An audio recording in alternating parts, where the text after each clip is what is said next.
Cuentos para Crecer presenta La historia empieza en Summer, un libro de Samuel Noah Crenn, narración a cargo de Juan, 27avo. Dos repertorios de títulos. Los primeros catálogos de biblioteca. Los poemas y los ensayos que he presentado en esta obra no representan más que una exigua parte de los textos sumerios de que actualmente disponemos, por no decir nada de las incontables tablillas que quedan todavía por desenterrar. Durante la primera mitad del segundo milenio antes de Cristo, se estudiaban toda clase de obras literarias en las escuelas de Same. Estas obras estaban inscritas en tablillas, en prismas y en cilindros de arcilla, cuya forma y tamaño eran los apropiados a su contenido. Como que estos diversos objetos, los libros de entonces, tenían que estar bien conservados y guardados en alguna parte, se suponía que los pedagogos y escribas los debían de tener clasificados según un orden determinado, y debían de haber establecido los correspondientes catálogos. Y, efectivamente,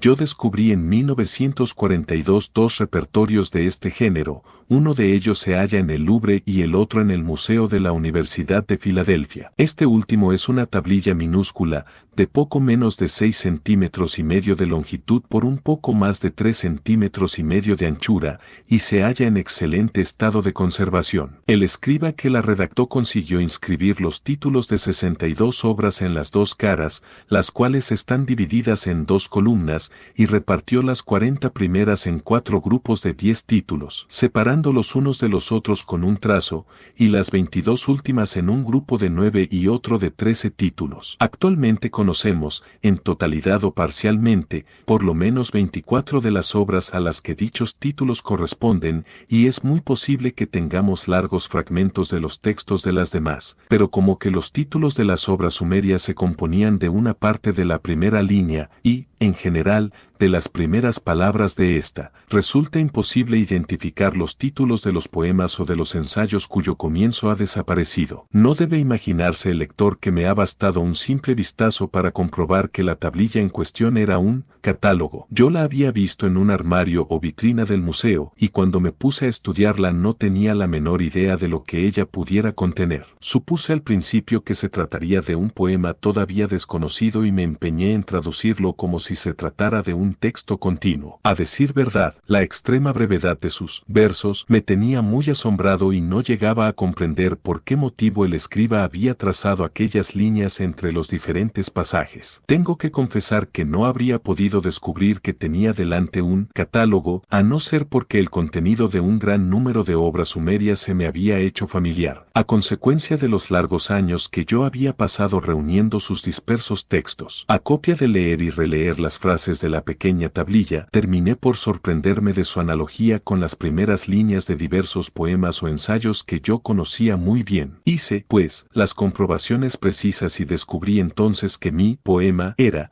sencillamente, un catálogo de títulos. Una vez hube descifrado la tablilla, me vino la idea de buscar a ver si habría otro documento del mismo género que no hubiese sido aún identificado como tal, entre los numerosos textos publicados por diferentes museos desde varias décadas. Estudiando los textos religieux sumerians, editados por el Louvre, descubrí que la tablilla acotada AO 5393, cuya copia se debe a Henry de Genoyuyak, quien tomaba su texto por un himno, era también un catálogo. Muchos de los títulos mencionados en la tablilla del Museo de la Universidad de Filadelfia figuraban allí igualmente. Hasta me pareció, a juzgar por la escritura, que las dos listas habían sido redactadas por el mismo escriba. La tablilla del Louvre se halla dividida, también, en 4 columnas, 2 en el anverso y 2 en el reverso. Contiene 68 títulos, o sea, 6 más que la del Museo de la Universidad de Filadelfia. De ellos, 43 corresponden a títulos que se encuentran también en esta última,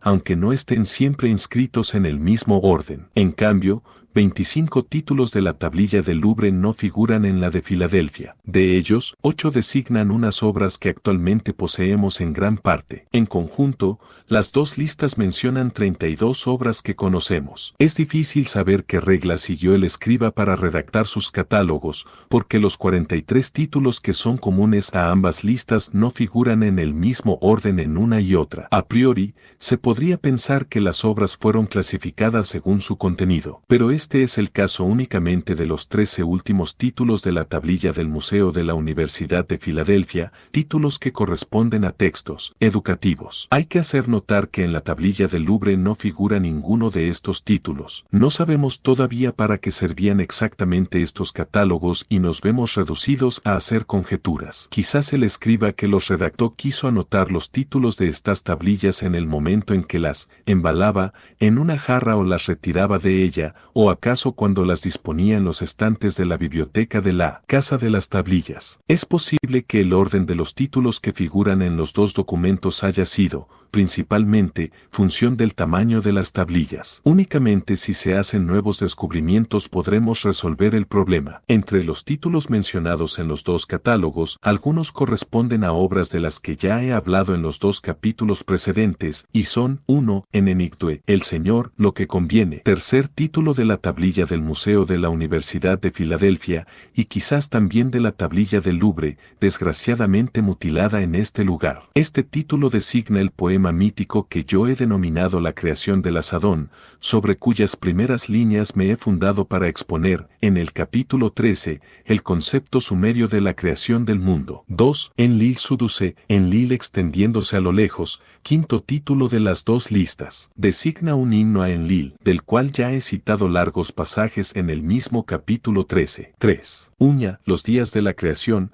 séptimo título de los dos catálogos. Designa el poema épico Gilgamesh, Enkidu y los infiernos, ver capítulo 25. La palabra uña se menciona dos veces más aún en nuestras listas. Nuestro escriba debía, pues, disponer de otras dos obras que empezaban por las mismas palabras que la precedente, pero él no juzgó necesario distinguirlas. 4. N. Curlutilase, El Señor hacia el país de los vivos, décimo título de los dos repertorios. Designa la leyenda que yo he titulado Gilgamesh y el país de los vivos y que relata la muerte del dragón, capítulo Xib. 5. Lukingia AG, Los heraldos de Aga, un décimo título de la tablilla del Museo de la Universidad de Filadelfia, pero no figura en la del Louvre. Este título sumerio, donde solo se retiene la primera sílaba del nombre Aga, designa el poema épico Gilgamesh y Aga, del que ya he indicado el significado político en el capítulo V. 6. Ursaganquivida, En la montaña del cielo y de la tierra, decimoséptimo título del documento del Museo de la Universidad de Filadelfia, pero no figura en el del Louvre. En él se designa la controversia el ganado y el grano, ver el capítulo 14, que nos revela el concepto sumerio de la creación del hombre. 7. Urunanam, Mirad, la ciudad, 22º título del documento del Museo de la Universidad de Filadelfia, pero tampoco figura en el del Louvre. Designa el himno a Nance, ver el capítulo 14, de cuyo texto ya he subrayado la importancia para la historia de la ética sumeria. 8. Lugalbanda, 39º título del documento de Filadelfia, pero tampoco figura en el del Louvre. Designa el poema épico Lugalbanda y enmercar, ver el capítulo 26. 9. Angaltaquigalse, del grande de las alturas al grande de los abismos, 41º título de la tablilla del Museo de la Universidad de Filadelfia y 34º título de la del Louvre. Designa el poema mítico La bajada de Inanna a los infiernos, ver el capítulo 23. 10. Mesiamiduden, donde ha sido, 50º título del documento de Filadelfia, pero no figura en el del Louvre. Designa la obra sobre la vida escolar de que se ha tratado en el capítulo 2. Se compone de las últimas palabras de la primera línea del texto, Dumu edu bagulam meseiduden, estudiante, donde has sido desde tu más tierna infancia. Sí, contrariamente a la costumbre, el escriba no ha designado esta obra por sus primeras palabras, Dumu eduba, estudiante, será tal vez para evitar que se la confundiera con otras que empezaban con las mismas palabras. 11. Ulengarra, en otro tiempo, el agricultor, 53º título del documento del Museo de la Universidad de Filadelfia, pero no figura en el del Louvre. Designa el ensayo que contiene las recomendaciones de un labrador a su hijo, o sea, el primer almanaque del agricultor, del que ya he hablado en el capítulo 11. 12. Lugale Umelambinirgal, 18º título de la tablilla del Louvre, pero no está mencionada en la de Filadelfia. Designa el ensayo poético sobre el sufrimiento y la sumisión, Ninurta, ver el capítulo Xib. 13. Luluna Madingire, hombre, la excelencia de los dioses, 46º título título de la tablilla del Louvre, pero no figura en la del Museo de la Universidad de Filadelfia. Designa el ensayo poético sobre el sufrimiento y la sumisión del que se ha hablado en el capítulo 15.